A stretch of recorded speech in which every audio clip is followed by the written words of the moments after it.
قلندر اولیاء قلندر اولیاء قلندر اولیاء احد ہینا احد سمندر مقام بھی لا مقام کے اندر احد ہینا احد سمندر.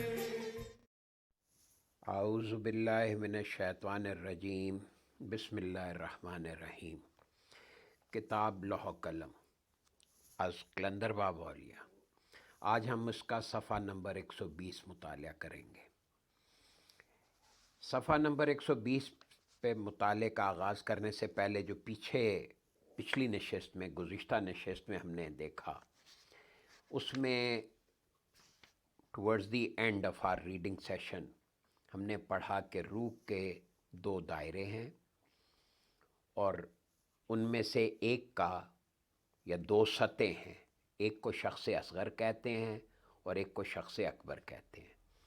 نفس کلی جو ہے یہ شخص اکبر ہے اور آگے وہ پھر 4 شعبوں کا مجموعہ ہے، اور نفس جزوی جو ہے وہ شخص اصغر ہے.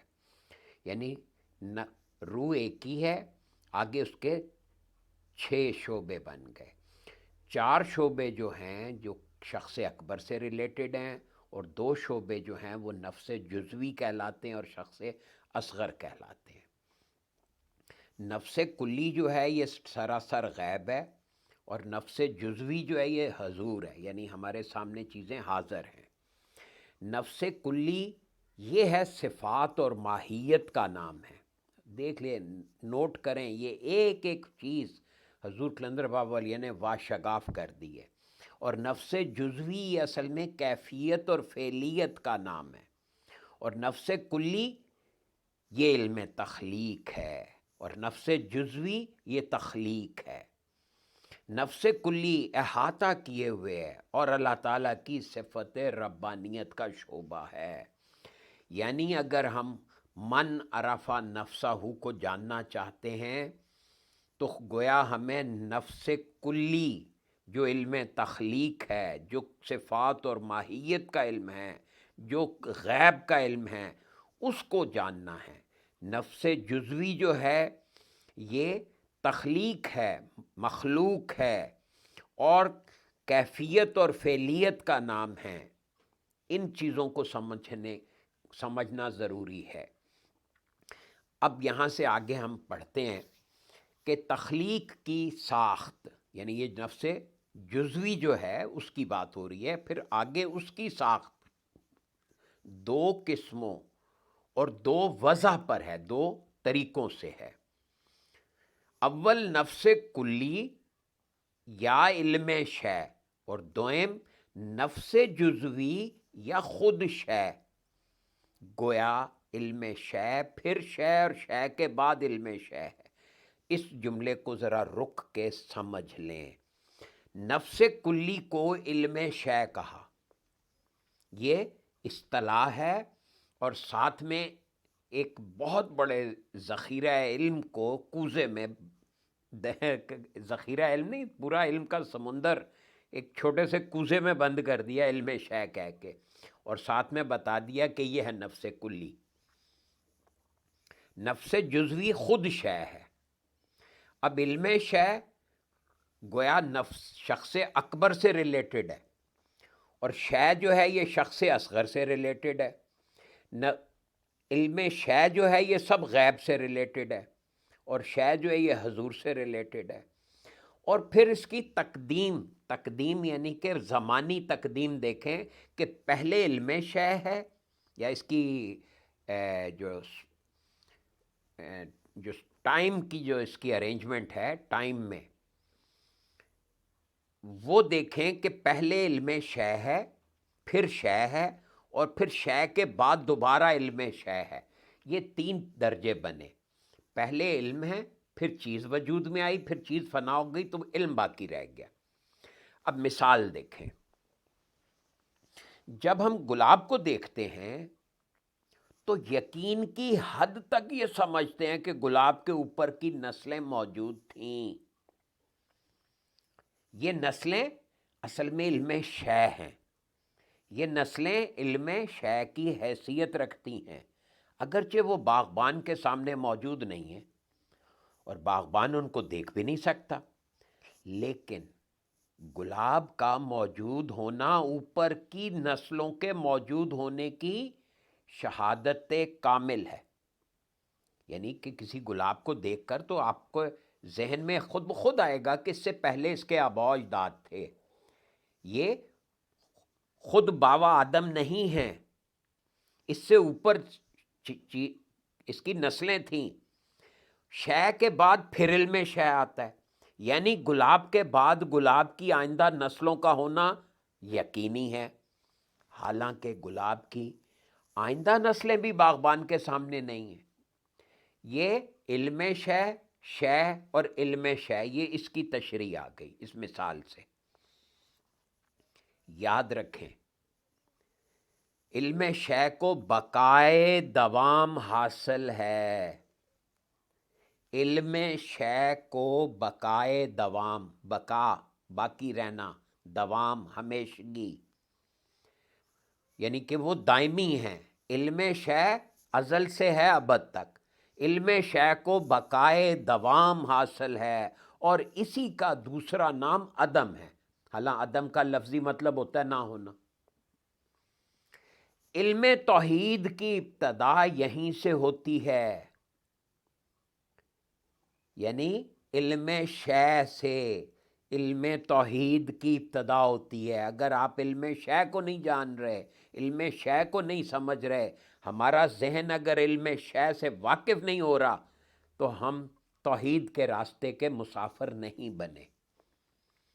علم شے کبھی فنا نہیں ہوتا، صرف شے فنا ہوتی ہے۔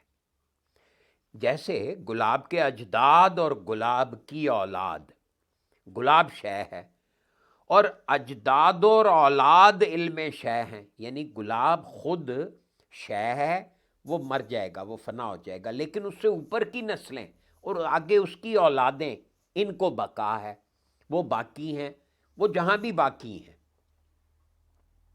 اور یہی علم شے صفت ربانیت ہے، یہ صفت ربانیت کی اصل ڈیفینیشن کر دی حضور قلندر بابا اولیاء نے، کہ اس علم شے کو صفت ربانیت کہا ہے۔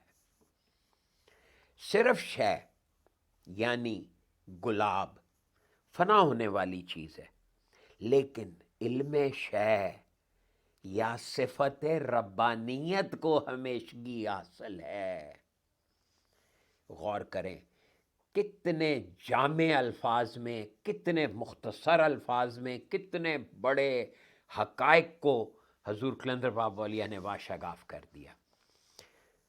لوح محفوظ کے قانون میں تصرف کا کیا طریقہ ہے؟ اب تصرف کیا ہوتا ہے؟ تصرف کی پوری یہ علم شے کے ذیل میں یہ تصرف کو واضح کیا جاتا ہے۔ یہ لفظ تصرف روحانیت میں استعمال ہوتا ہے، کسی چیز کو صرف کرنا، استعمال کرنا۔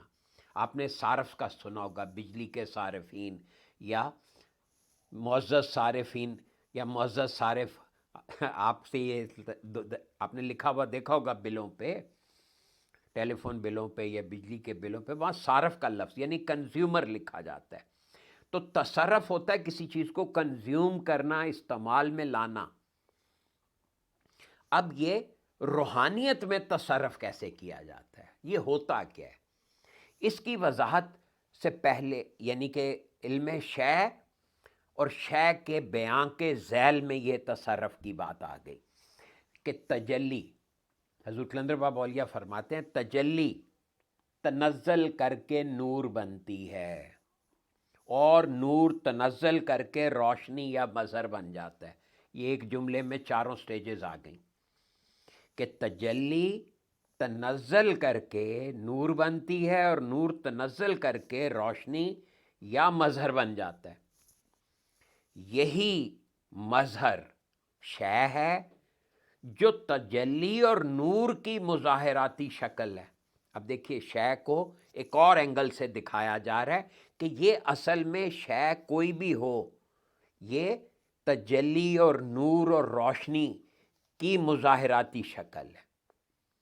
اب یہ بار بار ہم اس بات کا اعادہ کرتے آ رہے ہیں اور دوبارہ بھی اس میں آگے بھی ہوتا رہے گا کہ تجلی سے مراد آپ وہمہ لیں، نور سے مراد خیال لیں، اور روشنی سے مراد رنگ لیں، تصورات لیں، سوری. اور تو مظہر جو ہے یہ رنگینی کا عالم ہو گیا. بالفاظ دیگر تجلی تنزل کر کے نور بنی، یعنی وہمہ خیال بنتا ہے، اور نور تنزل کر کے شے یا مظہر بنا ہے.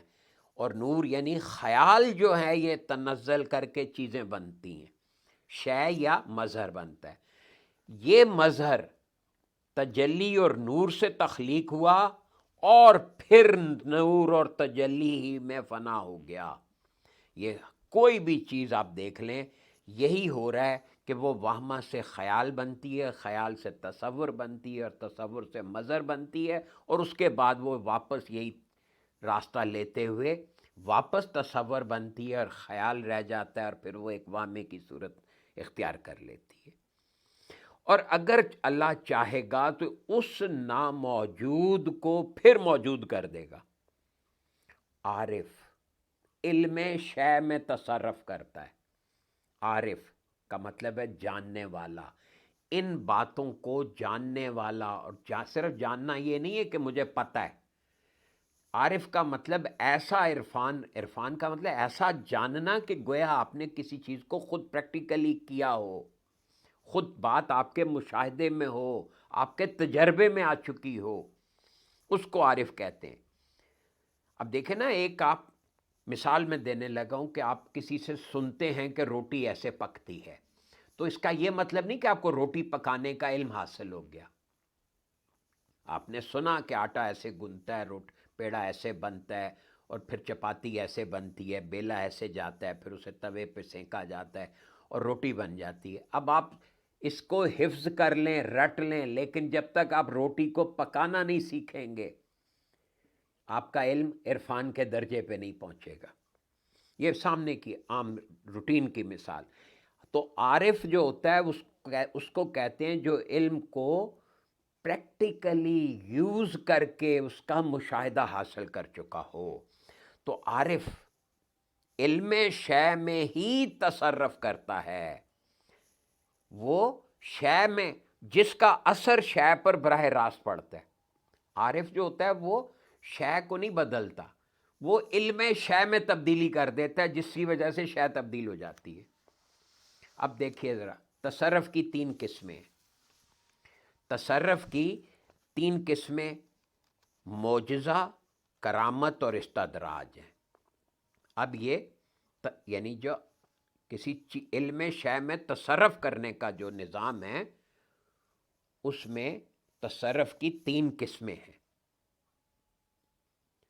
پہلی ہے معجزہ، دوسری ہے کرامت، اور تیسری ہے استدراج.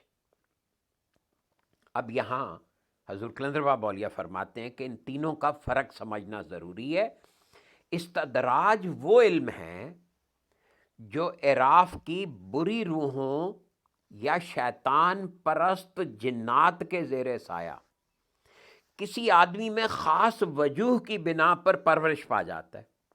استدراج وہ علم ہے، یہ جسے جادو ٹونا کہہ لیں آپ، استدراج کو مختصراً سمجھنے کے لیے، یہ وہ علم ہے جو اعراف کی بری روحوں یا شیطان پرست جنات، ایسے جنات جو شیطان کی پوجا کرتے ہیں، ایسے جنات یا بری روحوں کے زیر سایہ، جن پہ سایہ ہو جاتا ہے کسی آدمی میں خاص وجوہ کی بنا پر. یہ خاص وجوہ مطلب اسپیشل سرکمسٹانسز ہوتے ہیں، یہ ان میں گرو کر جاتی ہے صلاحیت. اس کی ایک مثال حضور علیہ الصلوۃ والسلام کے دور میں بھی پیش آئی. اس دور میں صاف ابن سیاد نام کا ایک لڑکا مدینے کے قریب کسی باغ میں رہتا تھا. موقع پا کر شیطان کے شاگردوں نے اسے اچک لیا اور اس کی چھٹی حس کو بیدار کر دیا. وہ چادر اوڑھ کر آنکھیں بند کر لیتا اور ملائکہ کی سرگرمیوں کو دیکھتا اور سنتا رہتا.